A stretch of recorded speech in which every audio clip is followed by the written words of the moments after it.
What's going on, my fellow gamers? It's the Retro Phantom back with an exciting video game retrospective. Now, if you're anything like me, adult animation holds a special place in your heart. Whether it's the witty humor of South Park, the futuristic adventures of Futurama, or the iconic laughs from Family Guy. But you know what makes adult animation even better? When it becomes interactive. It was my understanding that everyone had heard. Heard what? Brian, don't! Oh, well, a bird, Yeah, you like shooting arrows at me?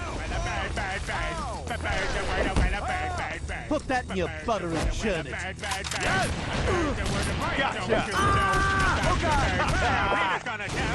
These guys just don't get it, do they? Alright, before we dive into the game itself, we gotta take a trip down memory lane and explore how we got here and where we are today with Family Guy. Back in 1995, a young animation student named Seth MacFarlane was studying at the Rhode Island School of Design. He worked hard on a thesis film titled The Life of Larry, which caught the attention of his professor. Impressed by MacFarlane's talent, his professor submitted the film to Hanna-Barbera. The animation giants were equally impressed and offered MacFarlane a job. Within a year, he created the sequel to his film called Larry and Steve, which laid the foundation for what would later become the most beloved adult animation sitcom of all time. With this success under his belt, MacFarlane pitched the concept of Family Guy to Fox executives, who were impressed and gave the show a green light. And on January 31st, 1999, right after the Super Bowl, viewers across the nation tuned in for the first time and got their introduction to the hilarious and iconic world of Family Guy. It is essential to understand the key Family Guy episode that laid the foundation for the video game. The first episode, The Road to the Multiverse, hit our screens in 2010 and set the stage for an unforgettable journey. In this episode, after winning a pig breeding contest, Brian and Stewie travel through various parallel universes. They venture into different dimensions where everything is animated by Disney, or where Christianity never existed, and even a universe where dogs reign supreme and humans serve as pets. Now, for the other episode, the following year, the episode The Big Bang Theory took us on another wild ride. Here we learn that Stewie himself caused the Big Bang that led to the creation of the universe. In a thrilling twist, Stewie's half-brother reveals a sinister plan to assassinate their ancestor, Leonardo da Vinci. Stewie decides to go back in time and stop his half-brother, Bertram, and ultimately confronts him, leading to a game-changing showdown where Bertram dies in the end. Now, these two episodes hold the heart and soul of the video game. They provided the perfect inspiration for the game's storyline, introducing the concept of traveling to different dimensions. Okay, good. You're all caught up on the story. Alright, let's talk about the bold move Activision made with Family Guy Back to the Multiverse. Just a year after the epic events in the Big Bang Theory episode, fans were in for a treat with an interactive video game experience based on their favorite TV show. That's right, on November 20th, 2012, the game was unleashed on PS3, Microsoft Windows, and Xbox 360, inviting players to immerse themselves in the wacky world of Family Guy. This game falls under the genre of over-the-shoulder, action, adventure, third-person shooting game, giving fans a chance to take control of their beloved characters and engage in some wild and hilarious adventures. But let me tell you, it was quite a risk for Activision to bring the iconic Family Guy universe into a video game.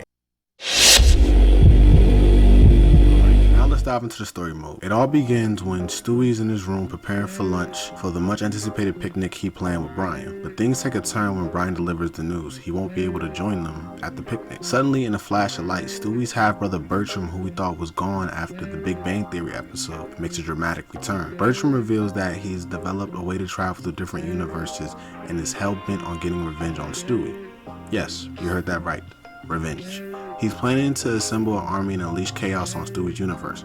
Brian and Stewie quickly arm themselves with an array of weapons and says they're going back to the multiverse. They decide to follow Bertram and put an end to his plan. As they are telling Bertram, their remote unexpectedly malfunctions, teleporting them to their first level of this adventure.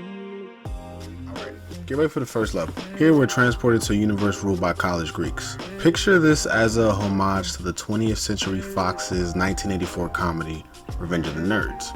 As Brian and Stewie find themselves harassed by the jock frats with paddles, they seek refuge at the Nerd House where they meet Mort, seeking help to fix their remote. Mort agrees, but in return he asks for a little favor, throwing a better party than the one he's currently hosting. Brian and Stewie, out of desperation, decide to lend a hand. Their first task is simple enough, shooting down the party balloons. After popping all the nerdy party balloons, the duo stumbles upon a sorority girl chasing after a jock frat boy who stole her sorority sister's nude photos. Sensing an opportunity to impress a girl, Brian and Stewie decide inside to help retrieve the stolen pictures. As they make their way to the backyard, they encounter 3 jock frat guys judging the images. Spotting Brian and Stewie with the nerds, the jock decide to attack. The duo manages to take down the jock frat guys and recover Lisa's photos. They return to Mort, who commends them for their success. He then sets the duo off on their next mission, steal a keg tap from the military frat, Delta Omicron Delta. As Mort gives them this task, things take a twist as the sorority girls accuse Brian and Stewie of stealing the pictures they just received. Now the sorority girls are after them too. After they steal the tap from the military frat, Mort tasks them with stealing some of the jock jackets and then framing them for the float burning. The duo bravely faces against the waves of jocks until they manage to steal the varsity jackets. Returning to Mort, who asks them to tap the keg and continue with the party, Mort then asks them to steal speakers from a nearby house. After stealing the speakers, they discover other frat boys are threatening the nerds, and then a fierce battle ensues against a giant frat boy. After defeating the giant jock, they return to No Party to connect the stolen speakers. Now that the party looks better, Mort assists the duo by fixing their remote and uploading an AI to help them throughout the rest of the game.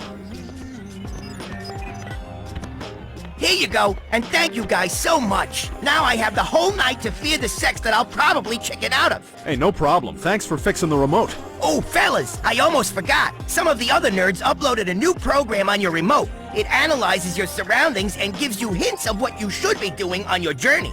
Hey, I'll be popping up now and then with objectives and little hints if y'all get stuck. And if you's in the mood, I can tell you where all the best farmers markets is. Bye.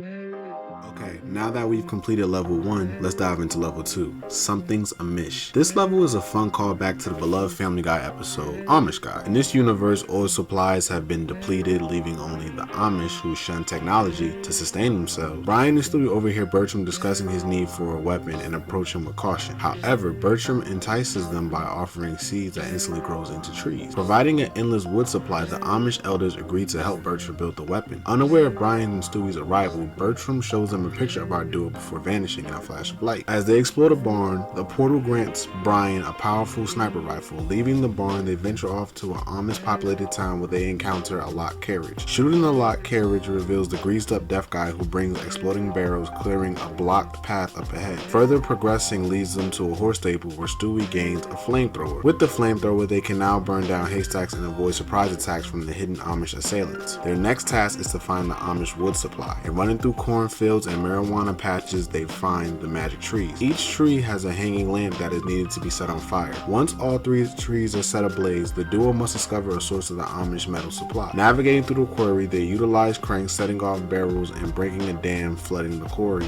and cutting off the metal supply. Now returning to the barn, they face the Amish boss, a fearsome metal monster known as Bertram's War Machine.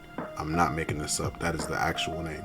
Surprisingly, the battle is easier than expected. The duo targets the machine's red and white eyes, revealing an Amish person atop the machine, who they shoot. After repeating this process a few times, they successfully put an end to the boss battle, thwarting the Amish efforts to build Bertram's weapon.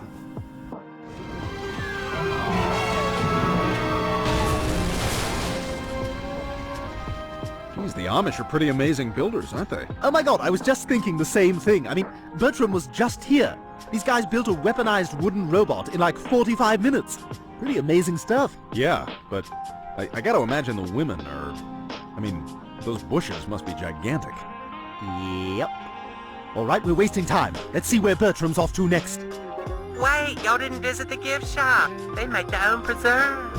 Aww. Now that level 2 is complete, let's get into level 3. In this stage, Stewie and Brian find themselves in a world where handicapped people hold dominant power. Thanks to the special treatment that they receive, the duo's first objective is to find the Master Cripple. While searching for this Master Cripple, the duo stumbles upon a portal that gives Brian with a shotgun. As they head to the hospital entrance, 2 short buses spawn out of nowhere, blocking the way. Upon finding an alternate entrance to the hospital, they discover that the Master Cripple is none other than Joe Swanson. In order to enter the hospital, the duo must defeat a handicapped security guard to obtain the access codes. With the access codes secured, they venture inside the hospital where they face a series of handicapped people and need to disable alarms that have been set off. Once they successfully silence all the alarms, another handicapped security guard appears with codes for another section of the hospital. The duo overcomes this enemy as well and enters the next area, which requires them to repeat the process from the previous area. That's right, defeating another handicapped security guard and getting even more codes. These codes lead them to a final boss with Crippletron, who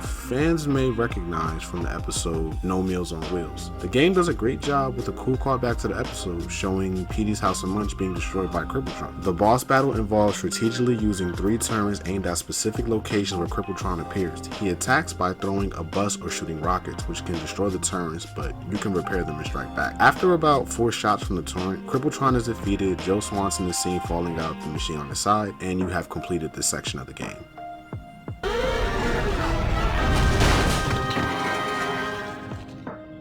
Thank God we did it. Well, at least we know Bertram won't be able to use these cripples in his army. That sounds kind of funny when you say it out loud. Somebody, anybody, help! For the love of God, help! Should we just pretend we're not hearing this? Hearing what? I like you today.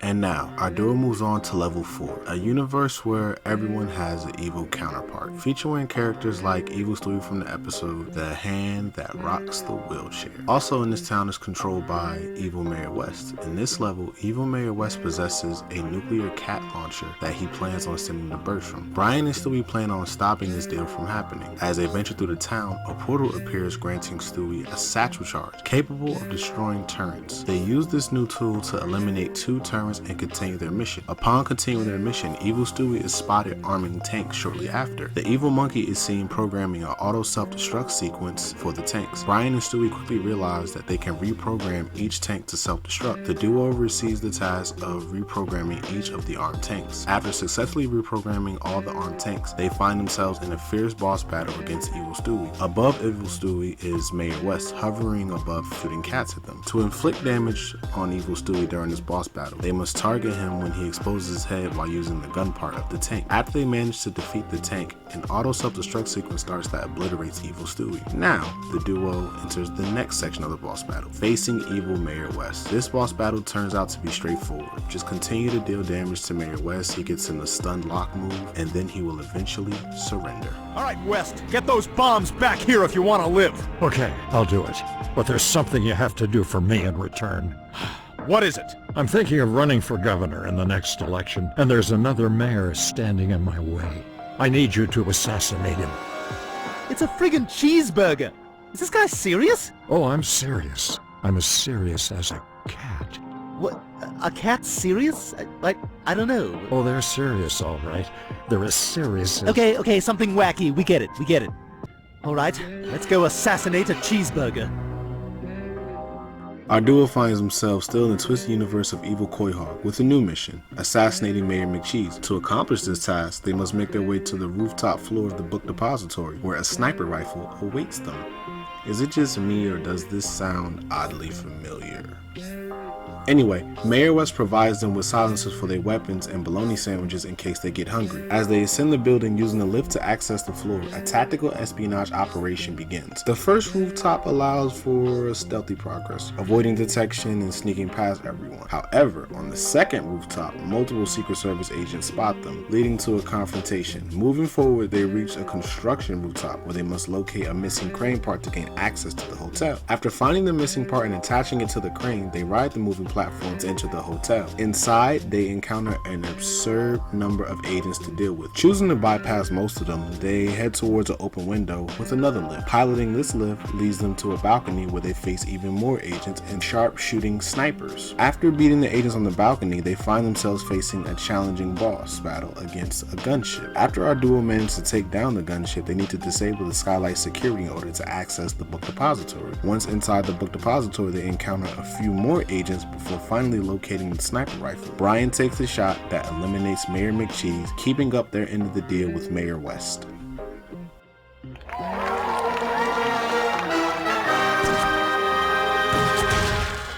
Okay, nobody laugh at me. There's been a tragedy, people. This isn't funny. Let's be adults about this. All right, it's done. Yeah, hopefully Evil Mayor West called off those bombs. Wait, what if he goes back on his word? What do we do then? Should we try to find him and... Hey, Brian, we just murdered a politician. We should get out of here. Yeah, you're probably right. I'm probably right, or I am right? The shot came from up here. Yeah, I'm right, and you're just a dog.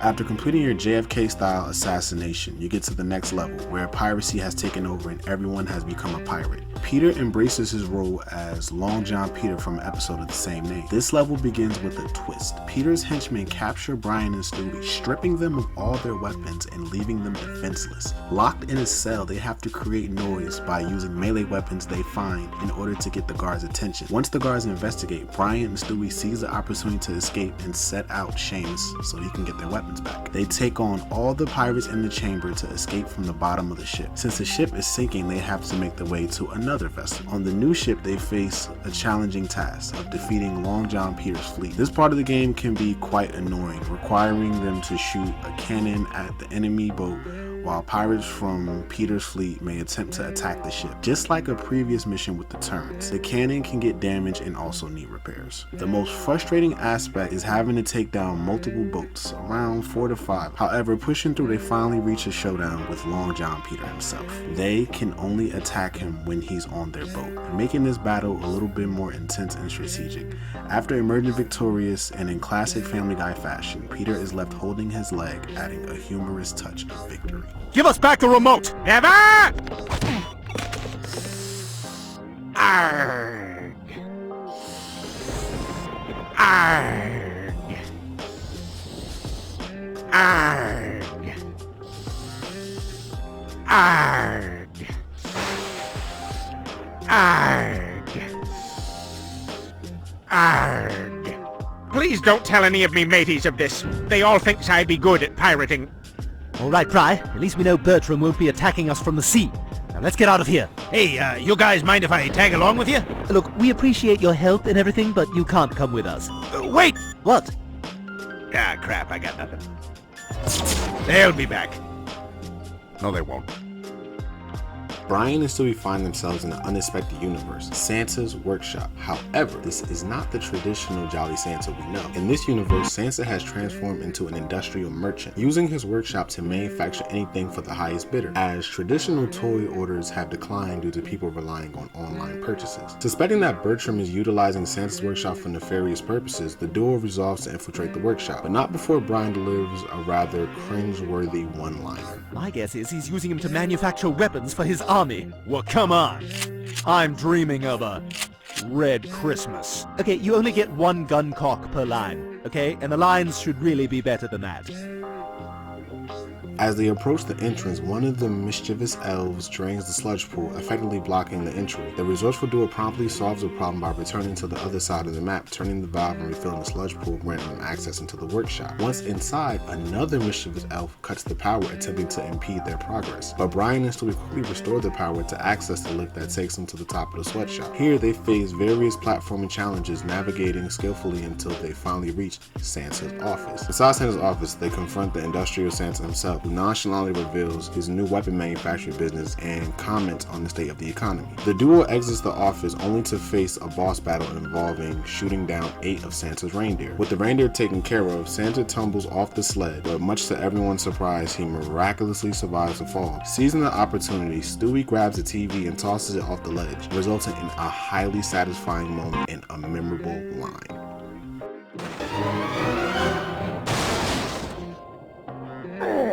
Stewie, he's still alive.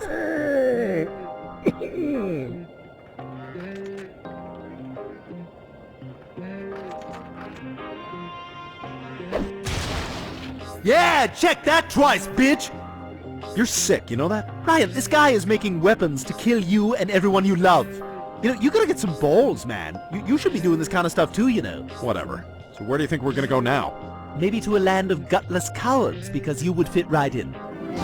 Leaving Santa's workshop, our duo finds themselves in an out-of-this-world adventure, quite literally, as they are now in space. In this alternate universe, the world is ruled by alien chickens, and we find ourselves aboard their mothership. The levels, design, and concept are simply aspiring, making for a fun gaming experience, to be honest. To progress, they must destroy crates to clear the path and make their way through the mothership. Their main adversaries are small but feisty chickens, and they love to peck relentlessly. After overcoming their obstacles, they encounter a surprising enemy, Robot Chicken.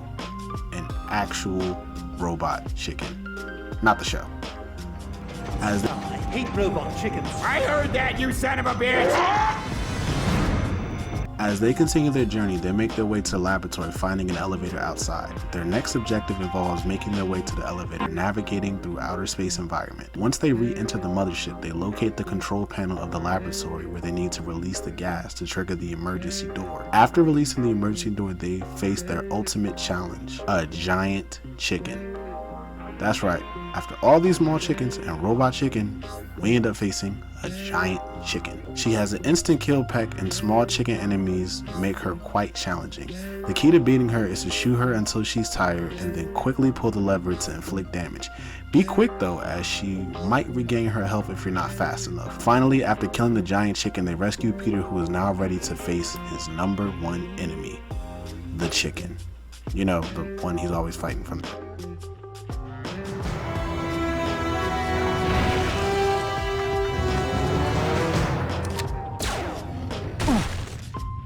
Thank you so much for saving me. Do you require kisses for what you've done?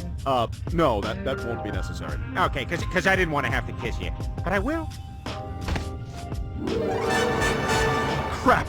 Stewie Bertram's probably already made his final jump to Quahog. We don't have time to deal with this. You guys go. I got a score to settle with this guy. Thank you. You have no idea how much this helps. Yeah, thanks, Pop. Go get him.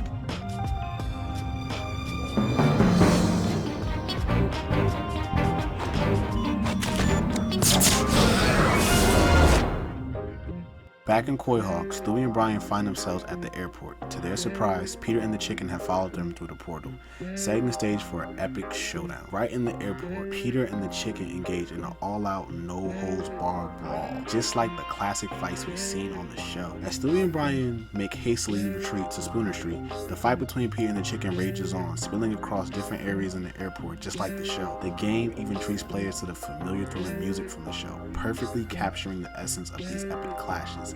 The intense fight reaches a dramatic climax as the chicken is ultimately thrown into the blades of plane. Putting an end to the battle, Peter, seemingly victorious, walks away from the scene in the sunset just like he always does. However, it turns out the chicken is still somewhat alive. I have no idea how this chicken remained alive when you visibly saw him get shredded by the blades, and then he's just laying on the ground like it's nothing. No, he should actually be cut into chicken strips right now.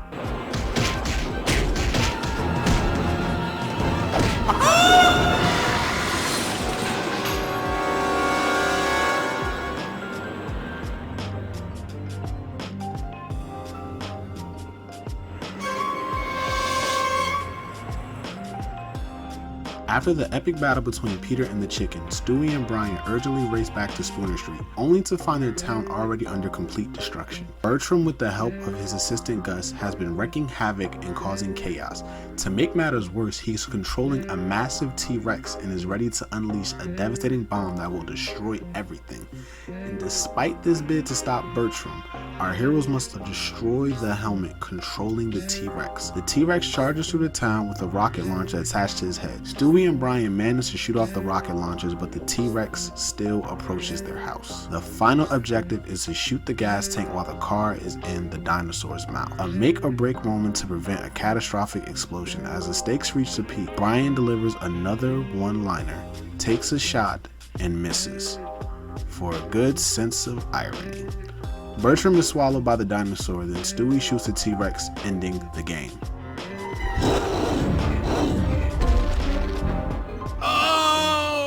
Oh! Sorry, pal. The return flight's been canceled.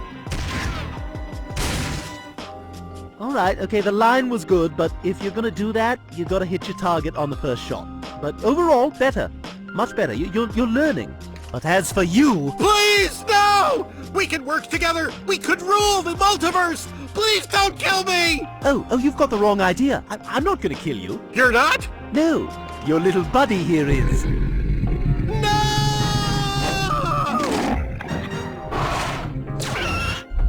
Brian, Stewie, you're alive! Yay, we're saved! Oh, I'm so happy you two are okay. Ugh, why do you bleach your upper lip? Just wax it. You're not fooling anyone. I found a quarter, you guys. I'm a hero, too. Well, Bri, we did it. We stopped Bertram and everybody's safe. Yeah, but couldn't other Bertrams just keep coming back from different universes? Well, I mean, they could, but I think we'll just have to wait and see how much money this makes. Ah, so we may not be hearing from Bertram again. And you know what, Brian? There never was another Bertram return. I really hope that line does not age bad. The story was an interesting one, to be honest. Before comics hit the big screen making every movie connected by the multiverse, Family Guy took a chance with one episode that stood out. The game developers knew the only way to make a game better than 2006 Family Guy was to create a game that followed one of its best episodes. The story mode was very creative, its concept fun to play in nature. But when looking back on Family Guy's legacy, you ask yourself, was this story successful?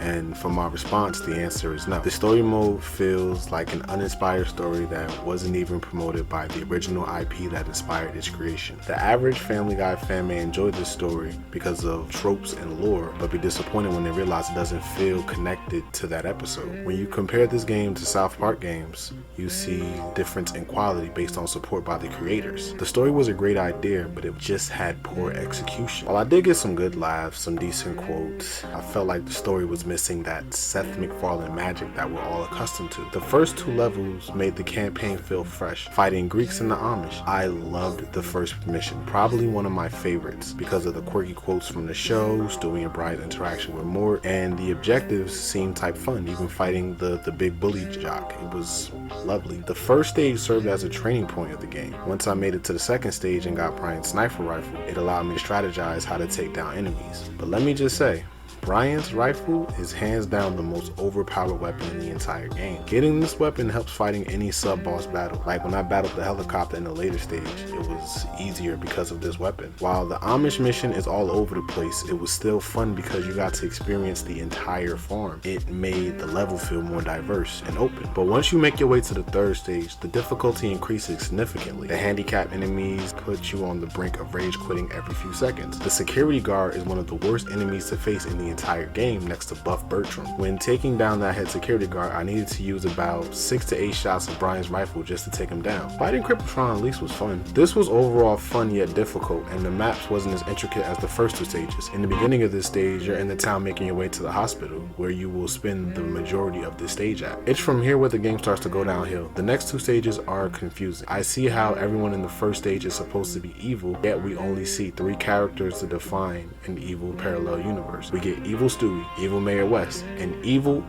Monk. It does feel like a battlefield. You can be attacked from all angles by gun turrets, which doesn't make it any better. The 2 back-to-back bosses feel rushed because after facing Evil Stewie, you're instantly in another boss battle with Mayor West. What hurts this stage's universe is the fact that the next stage you're in the same universe, but no one's evil, which makes no sense. You're in the same universe, but you have a nice Joe Swanson, a normal yet horny Glenn Quagmire, but an evil Mayor West, which feels contradictory to their story. I was happy when I made it to the next level and it started out as a fun challenge, not having my weapons when the stage starts and having to get them back. This would have been my favorite mode, but fighting the boats that are shooting at you while shooting at them and having to repair your cannon felt a bit unfair. This would have been better if it didn't contain that challenge, although I did find it hilarious when Peter's holding his leg in agony. And Sansa's sweatshop, platforming ruined the entire stage. Jumping on the moving platforms while having a fan blowing you away in this stage makes you want to rage quit the entire time. Also, this is the only level in the entire game where you can and will take fall damage. The Santa boss battle was definitely not worth the trouble either, but Stewie throwing that TV makes his loss a little bit more satisfying to watch.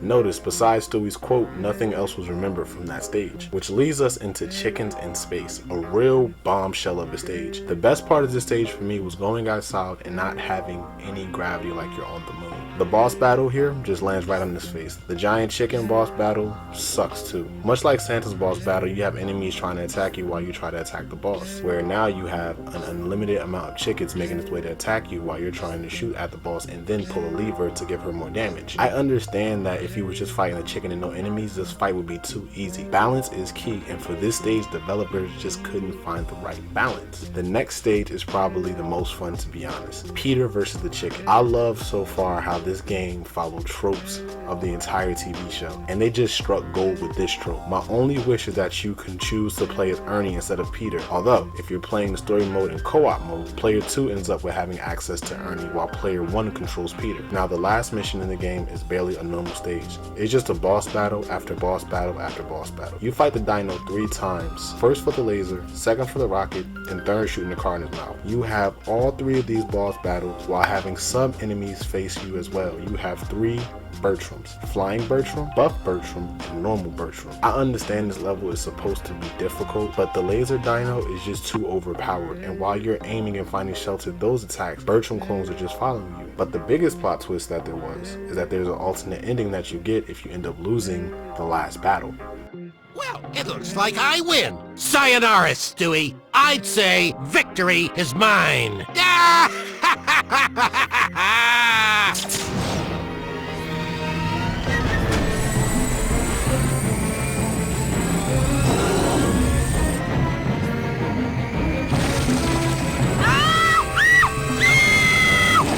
What happens now? You lose.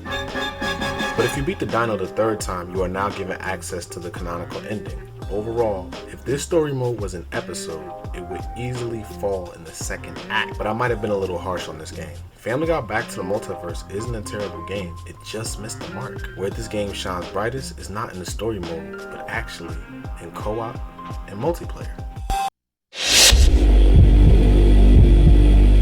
Now that we've wrapped up the story mode, it's time to dive into the other exciting game modes featured. These 2 other modes to explore are Multiplayer and Challenge. These modes offer additional hours of gameplay and complement what Activision was aiming to achieve with this game, diving into the multiplayer aspect of the game, which offers 4 exciting modes to enjoy. Now these modes include Deathmatch, Multiverse Madness, Capture the Greased Up Deaf Guy, and Infiltration. What sets these modes apart from others is they cater up to 4 players, doubling the usual requirement of 2. In Deathmatch, you can engage in a free-for-all match, where every player is on their own, or you could opt in for a team match which involves 2 versus 2, or even a handicap battle.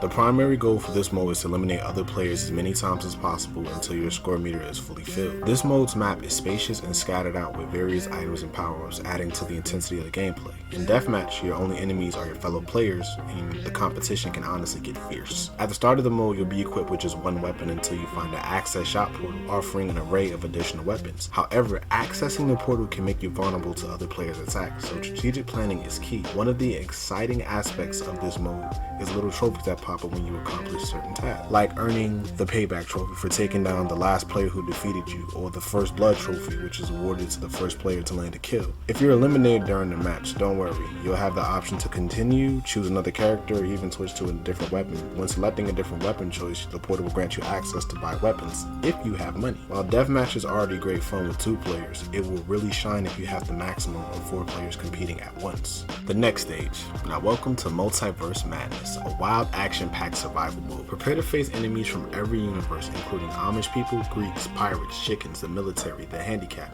and even that bullet sponge himself, Bertram. In this mode, it's a test of your survival skills. While playing, you and your buddy will encounter waves upon waves of adversaries. This mode has its own set of rules, like if a player dies, they won't respawn until the stage is cleared. The other player must survive until the round is cleared.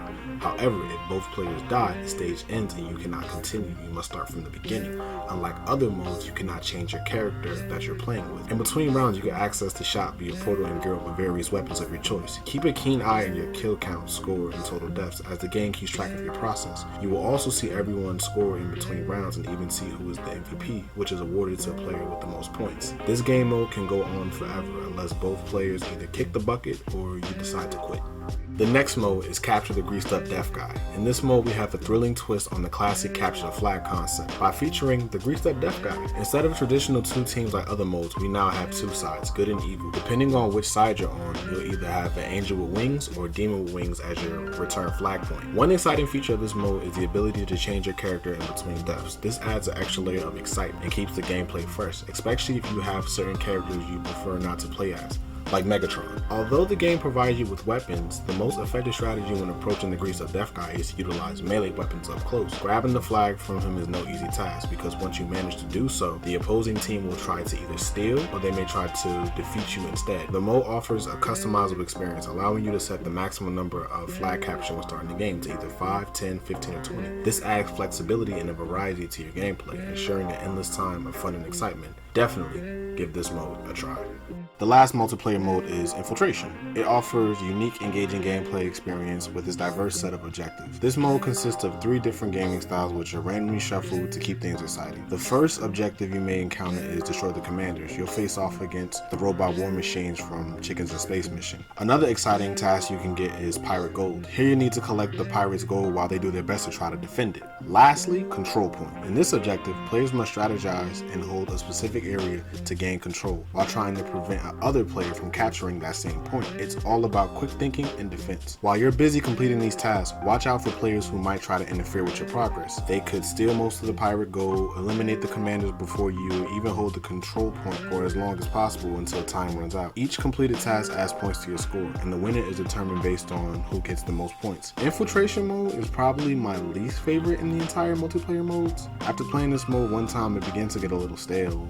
The mode shuffle, which is dope, but the concept is just not the best execution.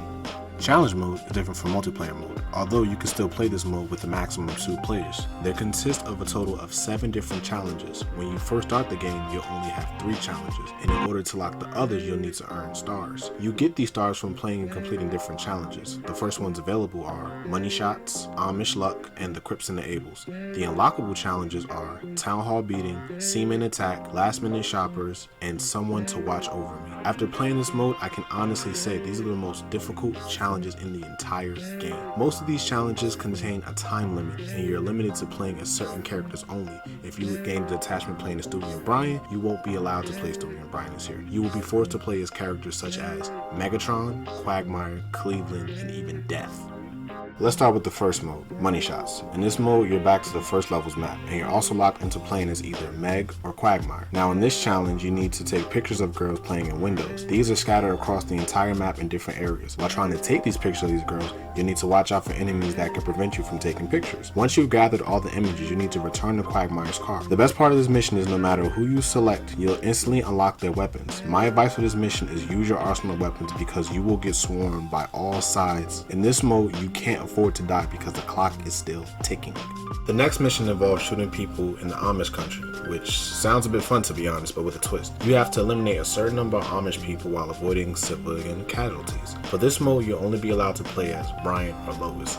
Like the last mode, you can still get all the weapons while playing this mode, but I wouldn't advise using grenades because the slightest hit to a tourist and they will die. You need to perfectly aim and eliminate the Amish only. This mode has a fun concept and I can honestly say it's fun to play, although you have no idea the amount of anger I get when I'm aiming at an Amish person and a tourist just runs right in the line of fire. It's like having a game where some NPCs are following you and doesn't have any common sense. This is probably my least favorite mode. The next stage is the Crips and Ables. Now in this mission it takes a side quest as seen in Chickens in Space where you would rescue Quahog citizens. Take that concept, but now instead of chickens fighting you while trying to save them, you have handicapped people instead. It's like the game developers knew the least favorite enemies was the handicapped people. These group of enemies will swarm your character while trying to rescue your targets. What makes this mode challenging is the fact that the map is scattered across the entire hospital. One of your targets will be on the other side and the other half of your targets will be on the other side. So you will have to plan out your moves from one target to the next. What I do like is the fact that your 2 players are Quagmire and Cleveland. I was already used to Quagmire's weapons, but there was something a bit more gangster about using Cleveland's 2-handed pistols. The next 2 challenges involves wave defense. You have Town Hall Beating and Seaman Attack. The first of the wave defenses involves playing as either normal Mayor West or evil Mayor West. This mission uses the map from when you fought Mayor West. The difficulty of this challenge changes on how many enemies you face during the course of this challenge. I actually enjoyed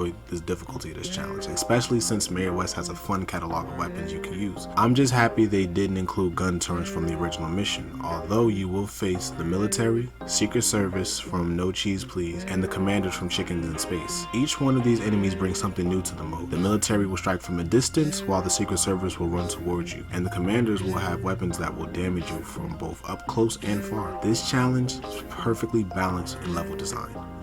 The other wave defense game is honestly my least favorite, Seaman Attack. Now for this challenge, there is no difficulty, although this mode is utterly frustrating. You can play as either Death or Peter. This mission takes place on the boat from Long John Peter. The goal of this mission is to defend yourself while another ship attacks you.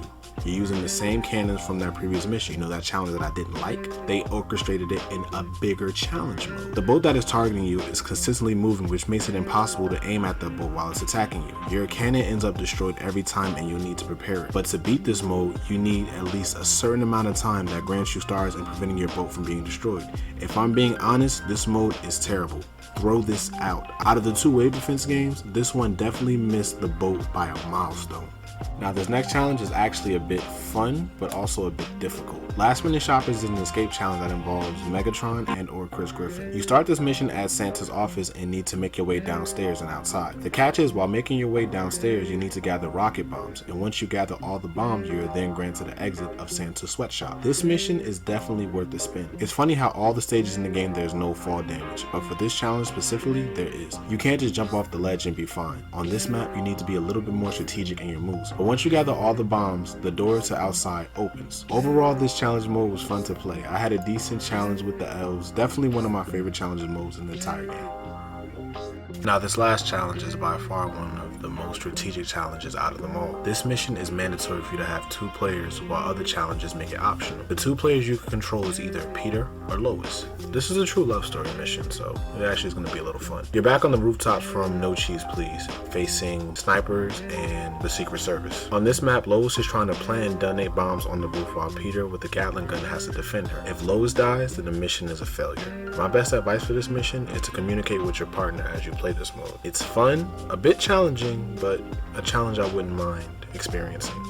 In terms of replay value, Family Guy Back to the Multiverse incorporates side quests in its main campaign that opens up an array of weapons, costumes, characters, and maps. These exciting extras are predominantly accessible when engaging in multiplayer and in challenge modes. Story mode also presents opportunities to unlock various costumes for both Stewie and Brian. What's commendable about these costumes is their nostalgia nods to specific episodes. However, what might leave a slight bittersweet taste in the realization that many of these unlockables still require a payment. A notable example emerges when playing the Handicapable level. If you manage to shoot all the short buses, you can unlock the character Cleveland Brown. Although Cleveland can be a delight, it is important to note that some of the unlockables may not be relevant if you're playing solo. The dynamic is more evident in challenge mode, which compels you to use specific characters. Even when in challenge mode, you're provided with unlockables such as new costumes based on the character you're playing as in that challenge. Replaying the story mode purely for unlockables may not be the most enticing prospect, especially considering the essence of the narrative itself. However, saving grace for its replay value is the option to selectively choose levels for replay and hunt for those engaging side quests. Should you wish to bypass certain grinding aspects and seek an easier route, this game offers cheat codes that instantly grant access to everything within the game. While I generally discourage cheating, it's an interesting fact that the game can accommodate such an approach. Let's dive into my personal reflection on Back to the Multiverse. This game did bring back some nostalgia, giving me a good few hours of gameplay with all the jokes and references from the Family Guy show that I've cherished for many years. However, I must admit that the game truly shines when you have a player too. At its core, this game is just a basic over-the-shoulder shooter with an absurd level of difficulty.